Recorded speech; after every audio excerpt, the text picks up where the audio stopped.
Well, I'm glad to see that there are definitely some questions coming in now. And so this mini video is really just about how to do some basic desk checking, and it's the kind of thing that you kind of need to know if you're going to know how to program, right? And it is fundamentals of programming class.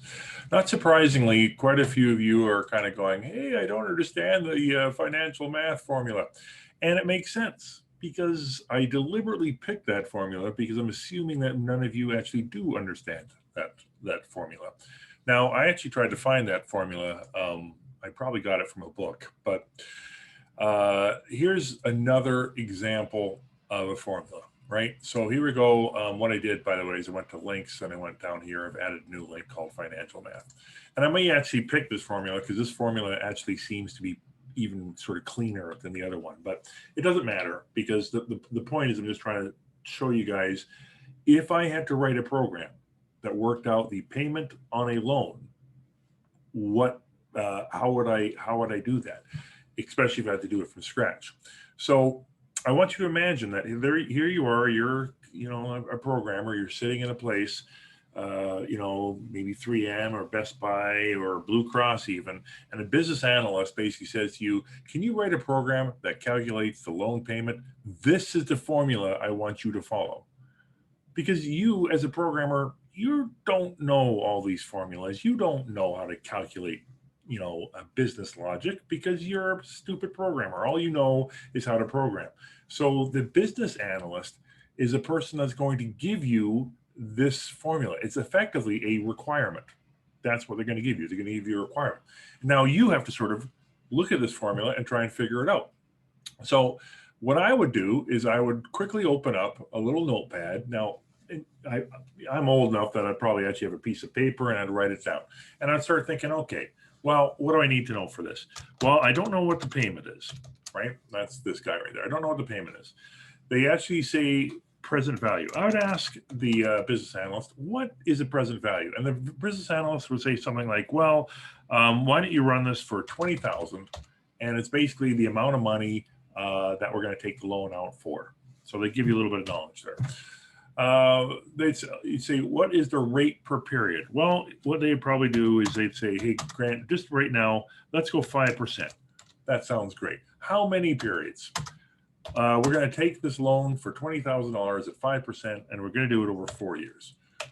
All right, now that you know kind of what that is, it's like the next thing, before I even try to code it, I would be tempted to try and basically work out the formula. So I know that the payment is going to be, so looking at the top part first, it's going to be now 5%. Now 5%, as you well know, you can't stick 5% into a formula. You've got to basically make it 0.05. If you don't understand how 5% becomes 0.05, I'd strongly encourage you to Google that and work that out. All right, but now I've got this, so I know that the rate is 0.05. Again, I'm focusing on this part of the formula at the top, and that gets multiplied by the present value, the present value, which they've got in parentheses. We don't really need it in parentheses, but we'll do that. So that's the first part. And that has got to get divided by, now I'm going to look at the second part. 1 subtract, in parentheses, 1 plus the rate, 0.05. And all that is to the power of, and I'm just using the Python symbol there. Sometimes you'll actually see people use a caret. That's called a caret, that's shift 6. But let's, keep our Python operators here. So I'm going to basically bring that up to the power of negative, and then the n, which was 4. Okay.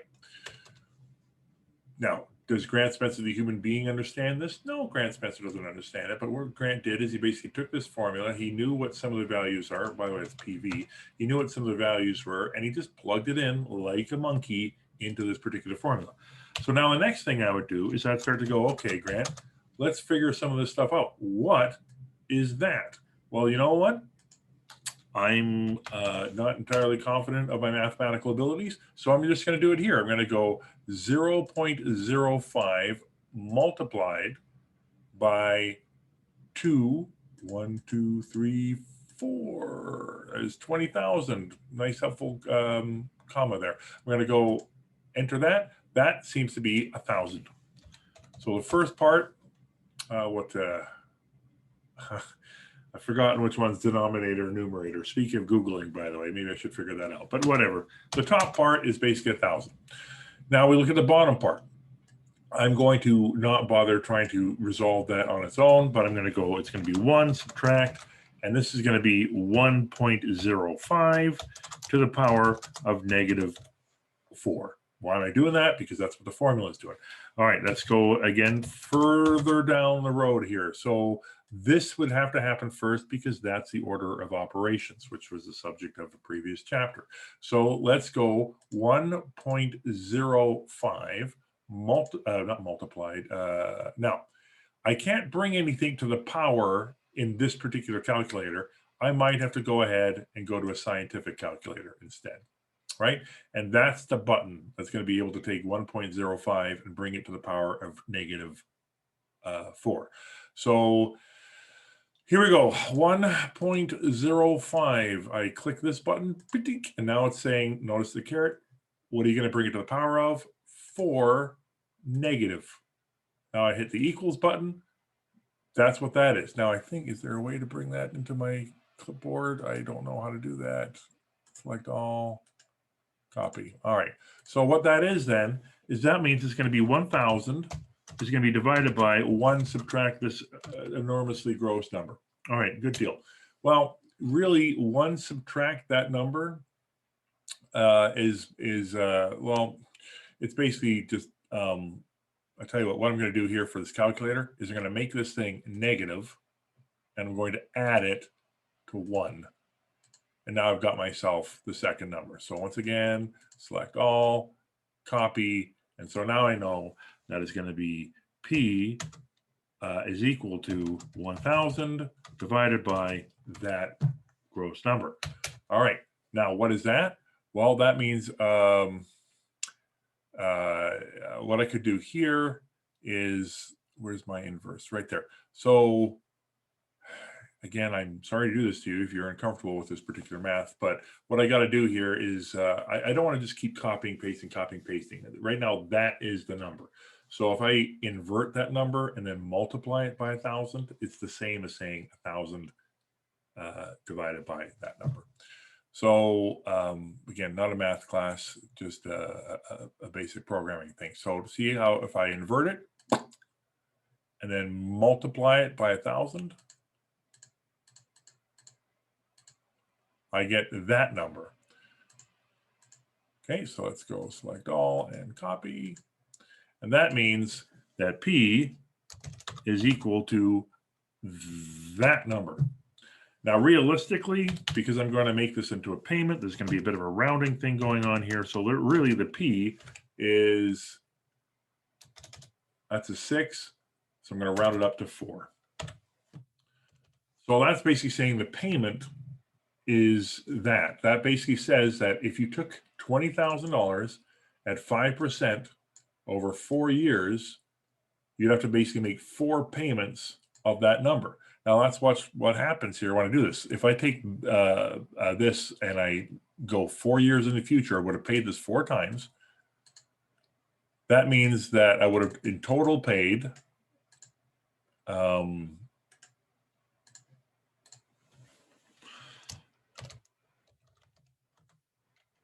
my total amount at the end of this thing is going to be that, right? It's going to be basically I tell you what, let me just do this. I'm going to go, it's going to be the payment multiplied by the number, right? Which in this case is 4. So it's going to be basically $22,000.